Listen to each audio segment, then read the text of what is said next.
जय हिंद दोस्तों। आपको हम पॉलिटी में भाग 3 पढ़ा रहे थे जिसका नाम था कि आप फंडामेंटल राइट या मूल या मौलिक अधिकार इसे कहते थे। उसमें हम आपको आर्टिकल बताए थे कि उसकी चर्चा जो थी आर्टिकल 12 से 35 तक था, जिसमें हम आपको आर्टिकल 12, 13, 14 और 15 बता दिए थे। आज हम बताएंगे आर्टिकल 16, 17 और 18 के बारे में क्या करेंगे, चर्चा करेंगे। सबसे पहले हम देख लेते हैं क्या आर्टिकल 16। आर्टिकल 16 के जानने से पहले आपको हम बताते हैं, थोड़े पीछे के क्या करें, रिवीजन करें। हम आपको भाग 3 में बताया था फंडामेंटल राइट में मूल या मौलिक अधिकार। हमने बताया कि मूल अधिकार एक ऐसा अधिकार है जो हमको क्या करता है, आज़ादी देता है कि भैया आपको आज़ादी है, आपके जीवन के लिए क्या ये ज़रूरी है। अगर ये आपके जीवन के लिए ज़रूरी नहीं रहेगा तो आपका जीवन नहीं, क्या हो जाएगा, जेल हो जाएगा। क्या हो जाएगा, जेल हो जाएगा। तो ये हमको क्या करता है, अधिकार देता है कि भैया आपको क्या है, अधिकार है घूमने फिरने, रहने, खाने, कहीं भी जाने की क्या करता है, अधिकार देता है। अगर आपको ये अधिकार छीन लिया जाता है तो आप क्या कर रहे हैं, आप उसके लिए क्या है, परिवर्तनीय है ना, वाद्य योग्य है, माने आप क्या है उसके लिए परिवर्तनीय है। परिवर्तनीय का मतलब क्या कर सकते हैं, माने बातचीत कर सकते हैं, इन्फोर्स कर सकते हैं। वाद्य योग्य है, क्या है, वाद्य योग्य। कहाँ पर, सुप्रीम कोर्ट और हाई कोर्ट में। अगर आपके मूल अधिकार को कोई ठेस पहुंचा रहा है तो आप कहाँ पर जाएंगे सीधा, ये आप कहाँ पर जाएंगे सीधा, तो सुप्रीम कोर्ट, हाई कोर्ट। यानी कह सकते हैं सुप्रीम कोर्ट और हाई कोर्ट क्या है, हमारे मूल अधिकार का क्या है, रक्षक है। यानी हमारे मूल अधिकार की क्या कर सकता है, रक्षा कर सकता है। ठीक, तो हम देख लेते हैं आर्टिकल 16। आर्टिकल 16 की बात करते हैं। आर्टिकल 16 में करा है कि लोक नियोजन में समानता। लोक नियोजन का मतलब क्या होता है, देखिए लोक नियोजन का मतलब होता है सरकारी नौकरी, क्या, सरकारी नौकरी। आर्टिकल 16 लोक नियोजन का मतलब क्या होता है, सरकारी नौकरी। तो इसी में आ जाता है आपके आरक्षण की बात आ जाती है। इसी में क्या आ जाता है, आरक्षण की बात आ जाता है। जैसे जिसके घर में क्या होता है, सरकारी नौकरियां होती है तो उसको क्या किया जाता है, आरक्षण नहीं दिया जाता है। उसको क्या किया जाता है, आरक्षण नहीं दिया जाता है। भले लोग चोरी में लेते हैं लेकिन क्या हो जाता है, आरक्षण नहीं दिया जाता है। लोक नियोजन मतलब क्या होता है, देखते हो घर में, गाँव में, कहाँ पर जितने भी आपके क्या है सरकारी नौकरियाँ हैं गाँव में, उनको आरक्षण क्या हो जाता है, नहीं दिया जाता है। क्या है, नहीं दिया जाता है। पहली बात ये आरक्षण के बारे में आप जान लीजिए थोड़ा। देखिए आरक्षण जो है, आरक्षण कभी धर्म के आधार पर नहीं दिया जाता है। आरक्षण धर्म के आधार पर नहीं दिया जाता है। अब देखते होंगे मुस्लिम, हिंदू धर्म, मुस्लिम को कभी देखते हो, मुस्लिम धर्म वालों को आरक्षण नहीं दिया जाता है। क्यों, क्योंकि वो पठान में आते हैं। तो आरक्षण कभी भी धर्म के आधार पर नहीं दिया जाता है। आरक्षण सिर्फ जाति, लिंग और जन्म स्थान के आधार पर दिया जाता है। आरक्षण किसके किसके आधार पर दिया जाता है, जाति के आधार पर, लिंग के आधार पर और जन्म स्थान के आधार पर। आरक्षण कभी भी धर्म के आधार पर नहीं दिया जाता है। जाति के आधार पर, कैसे जाति के आधार पर दिया जाता है, जैसे कुछ क्या नीचे जाति के लोग होते हैं, SC ST वाले होते हैं, उनको क्या होता है, आरक्षण थोड़ा ज़्यादा दिया जाता है। जनरल वालों को नहीं दिया जाता है। जनरल वाले लोगों को क्या किया जाता है, आरक्षण नहीं दिया जाता है। उसी तरह क्या होता है, लिंग के आधार पर, लिंग के जैसे लड़की लड़का, लड़कियों को क्या जाता है, बहुत छूट दिया जाता है। हर विभाग में क्या होता है, लड़कियों को छूट दिया जाता है।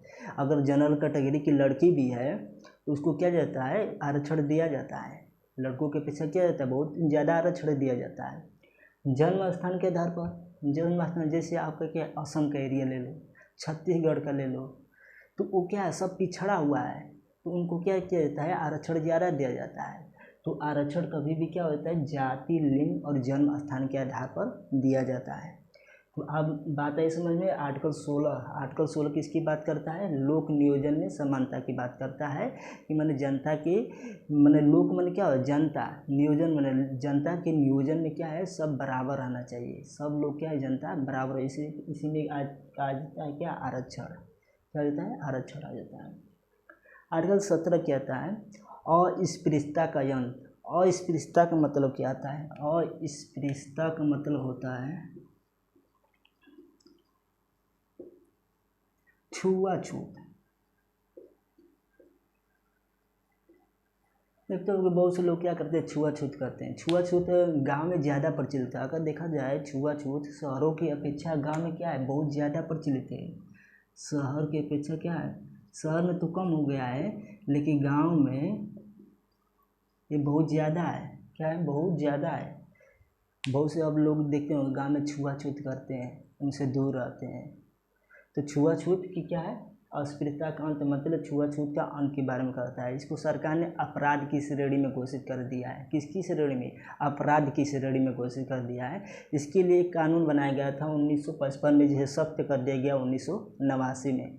तो आर्टिकल 17 क्या है, अस्पृश्यता का अंत, मतलब छुआछूत का अंत। आर्टिकल 18 क्या है, उपाधियों का अंत।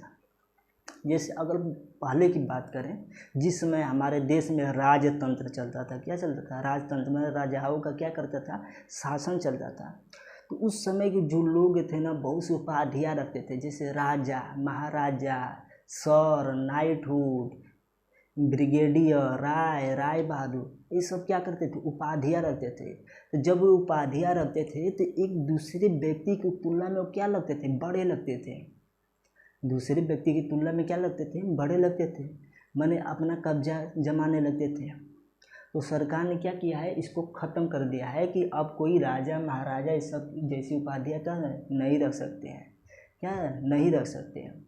लेकिन इसमें कुछ अपवाद है। अपवाद क्या है, जैसे कोई आपका नेशनल अवार्ड मिला है, आपको कोई क्या है, राष्ट्रीय अवार्ड मिला है, नेशनल अवार्ड मिला है। मान लेते हैं कि आप कहीं विदेश गए हैं, विदेश में अब देखते हैं कि हमारे इंडिया के बहुत से डॉक्टर हैं, इंजीनियर हैं, या बहुत से ऐसे लोग हैं जो कंपनियों में काम कर रहे हैं।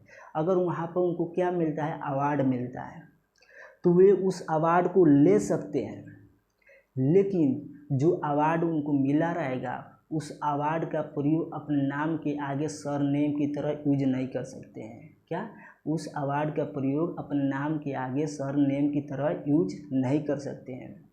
दूसरी बात ये कि आप अगर कोई भी नेशनल अवार्ड ले रहे हैं ना, तो बिना आप राष्ट्रपति की अनुमति से आप नेशनल अवार्ड नहीं ले सकते हैं। ले भी लेते हैं अगर आपको क्या, लेकिन मिल जाता है, और राष्ट्रपति बाध्य नहीं रहते हैं, लेकिन राष्ट्रपति जी से क्या होना पड़ता है, अनुमति लेना पड़ता है। तो अगर आपको कोई भी नेशनल अवार्ड मिला है, मान लेते हैं जैसे आपका क्या पद्म श्री हो गया, पद्म भूषण हो गया, पद्म आभूषण हो गया, तो ऐसे सब क्या, अगर अवार्ड मिलते हैं नेशनल अवार्ड, तो ये अवार्ड आप ले सकते हैं, लेकिन इस अवार्ड का प्रयोग अपने नाम के आगे सरनेम की तरह यूज नहीं कर सकते हैं। मान लेते हैं आपको पद्म श्री पुरस्कार मिल गया, तो आप ये नहीं लिखेंगे अपने नाम के आगे पद्म श्री फलाना यादव या पद्म भूषण फलाना, आप ऐसे नहीं लिख सकते हैं। आप नेशनल अवार्ड मिला है वो ले सकते हैं, लेकिन इस नेशनल अवार्ड का प्रयोग अपने नाम के आगे सरनेम की तरह यूज नहीं कर सकते हैं। दूसरा क्या है, एडुकेशन या रैंकिंग। अगर आप एडुकेशन और रैंकिंग से संबंधित अगर आपको कोई उपाधि मिला है एडुकेशन से, जैसे मान लेते हैं कि आप डॉक्टर हैं, इंजीनियर है, ब्रिगेडियर है, क्या है, ब्रिगेडियर है, क्या ब्रिगेडियर है, प्रोफेसर आ जाएगा, क्या प्रोफेसर है। तो ऐसी मान लेते हैं कोई उपाधियाँ मिली है, तो आप क्या कर सकते हैं, ये उपाधियाँ अपने नाम के आगे सरनेम की तरह यूज कर सकते हैं। जैसे डॉक्टर होते हैं, डॉक्टर फलाना, प्रोफेसर फलाना, इंजीनियर फलाना, तो ये सब उपाधियाँ रख सकते हैं। रैंकिंग से संबंधित जैसे इंस्पेक्टर हो गए, एसआई हो गया जिसे कहते हैं, और आईएएस आईपीएस पुलिस दरोगा, ये सब क्या कर सकते हैं, रैंकिंग के हिसाब से भी अगर आपको कोई अवार्ड मिला है, उपाधि मिली है, तो आप क्या कर सकते हैं, उसका सरनेम की तरह यूज कर सकते हैं। जैसे कि दरोगा इंस्पेक्टर लिखवाते हैं अपने नाम के आगे, आईएएस आईपीएस लोग भी अपने नाम की तरह आगे क्या करते हैं, लिखवाते हैं। तो अगर एडुकेशन और रैंकिंग से संबंधित अगर आपको कोई उपाधि मिली है, तो उस उपाधि का कर सकते हैं यूज अपने नाम के आगे सरनेम की तरह क्या कर सकते हैं, यूज कर सकते हैं। क्या कर सकते हैं, यूज कर सकते हैं।